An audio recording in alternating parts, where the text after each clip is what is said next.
All right, you guys. So I did my presentation strategy over kind of combining two strategies that we've talked about. I understand the importance of small groups, not only in elementary school classrooms, but specifically in English language classrooms, as well as vocabulary intervention. So I kind of made it my own little strategy combination for the best results. The best way that I can try to explain this is frequently implementing small group time in a class that goes over several different vocabulary intervention strategies. So, what is small groups? Small groups are when a teacher pulls aside and works with a small group of students, usually 4 or 5 of them, and works with them on pre-planned content chosen by the teacher.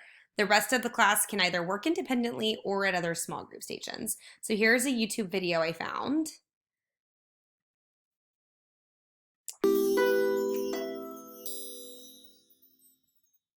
Working in small groups is great for English language learners. It helps them to understand and retain a concept. In working with English language learners and pairing them up with another student, it is ideal to pair them up with another student who knows both languages well. If not, the child can be paired up with an English language learner and a student who is very strong in the English language. I like to use the think, pair, share. In the think, pair, share, the think is when the child is given a question. Both students are able to think about the answer on their own. When they are paired together, they are able to share their answers so that both of them are participating in the answer.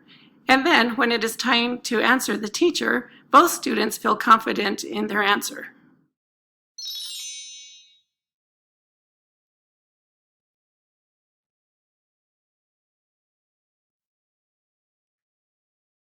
All right. So that is share. So that is the importance of small groups and why they are specifically important to ELL students. Specifically from Shanahan in the book, it says that in studies of younger children, phonemic awareness teaching was delivered to whole classes or small groups, and the effectiveness of these variables can be compared. Small group teaching led to greater learning than was evident with large group teaching. This is not surprising as small group instruction allows the teacher to receive more of the children's attention. Children can better see the teacher's mouth as the words are being spoken, an important perceptual cue of phonemic awareness, and the children have more opportunities to respond to and receive feedback from the teacher in the small group setting. So of course, as we know, a big issue that English language students have is self-efficacy in their skills, especially when they're learning new languages. And when children really get that one-on-one time with a teacher, whether it's individualized or with a group, and they do have more attention and less pressure of their peers around them, they can very clearly and effectively show that they are either thriving or struggling in specific areas and aspects. It also helps them when they're paired with people who are strong in an English language, as well as students who come from a similar cultural background as them and are on the same English learning level as them. So now we're going to look at vocabulary intervention and why it is crucial to ELL students. Meaningful vocabulary acquisition requires multiple exposures to words in multiple contexts. A list and weekly quiz is not sufficient or effective at all. So if you're just sitting here trying to knock off vocabulary off the list as a check mark, or try to get children to memorize it and see the words so that way they can mark it off on a test, they're never going to fully understand English as a language and all of the complexity that goes into it.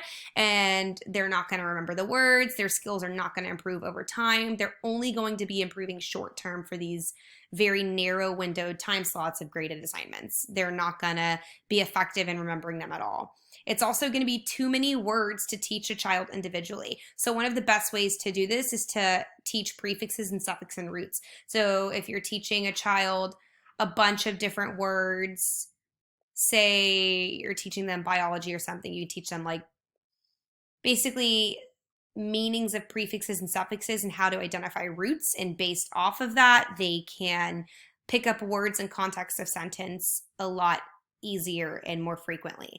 This will help deepen their comprehension, especially if they're reading stories and they may not know several words on the page. By identifying the prefixes and suffixes in the root, they'll be able to easily determine the meaning of those words. This is kind of similar to Cognates, which we'll talk about in a little bit. Another approach is Marzano's 6-step approach. This gives a non-linguistic example of the target word. So You then ask the student to restate the description in their own words, and then they construct a picture or symbol or something in their mind that will remind them of the meaning of the word. It's very personalized to each student. And the activity in the notebook, to add in their knowledge of the term and periodically discuss the word with their peers in context involving students in games using the words. So it's basically taking words that the ELL student will learn and using them in a bunch of different ways. You normally see the 4-square box where a student learns a word, they draw the word, they write the word in a sentence, and they do the definition. It's also allowing them to use the words in sentences and in conversations with their peers and with their teachers. So it kind of makes the language come to life more. And this helps students gain a deeper understanding. And then finally, another thing to help is switching between a word and its meaning whenever you're introducing it.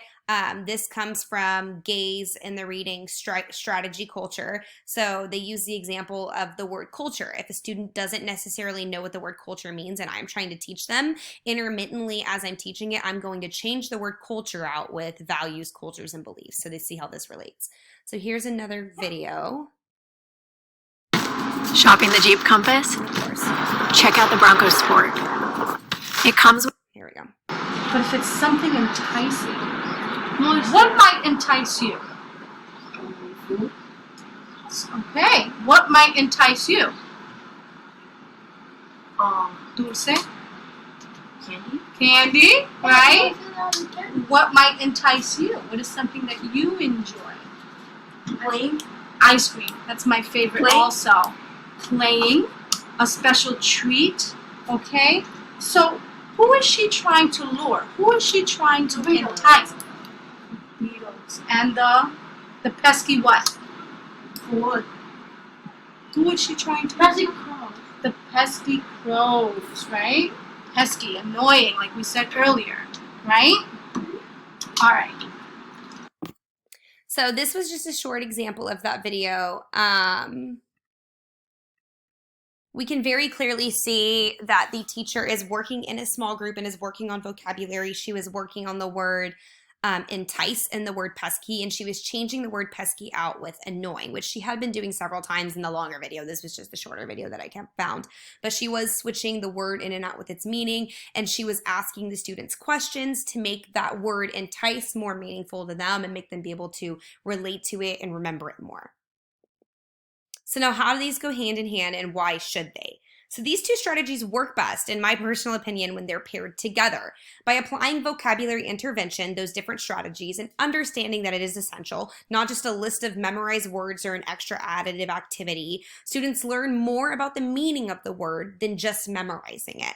Strategies to help deepen this are to teach the students more root words and to identify the vocabulary with the prefixes and the suffixes. Even if they don't know a word, they can look at those parts of the words and understand what they mean, just like another student that wasn't an ELL student would do, using the 6 steps and limiting vocabulary exposure to not a big list of words every week. If I'm giving a child a list of 10 words that I really need them to learn a week, they're going to be so focused on trying to remember the amount of words that they're not really going to have enough time to get that one-on-one exposure with the word and use it the way that they need to do it. So by limiting the amount of vocabulary that we expose them to a week will help them gain that true understanding. So while teaching small groups in the classroom, students get more one-on-one time with the teacher to help give them more focus, individualized instruction, working with students of similar linguistic or cultural backgrounds to build a stronger self-efficacy. By applying the vocabulary intervention into small groups for a small portion, at least once a week, the teacher can ensure students are fully understanding the meanings of context and newly acquired words to help grasp the full meaning of new vocabulary words. So basically, by students engaging with other students in their classroom that do have that similar linguistic background and talking about the words and using the words firsthand and drawing them and practicing them a lot, and the students getting to work with the teacher with all of these language and vocabulary strategies so they can have more confidence in what they're doing and they can have more individual guidance from the teacher. That would be what I would choose as the best strategy. In my opinion, this is going to work and be more effective long-term with your students and build to a more advanced English vocabulary than just a vocabulary bingo sheet or an anchor chart or anything else. So if I were giving a lesson, this is what I would do. Um, I would revolve my lesson around vocabulary and the use of cognates. As we know, cognates are words that are in English very similar to words in their native language. So ELL students can absorb these new words and their understanding of these new words a lot quicker because they hear a word and they can relate it to a word they already know in their native language. For example, you have the word in this picture, princess, in English. They're going to hear princess and they're going to say, I don't really know what that is. But based on the context of the word in the sentence, and they know it sounds similar to the word they already know, princessa, they can figure out quickly the meaning of the word. So it takes the root in the understanding that the word is similar to their native language and using the context clues in it to figure out what it means.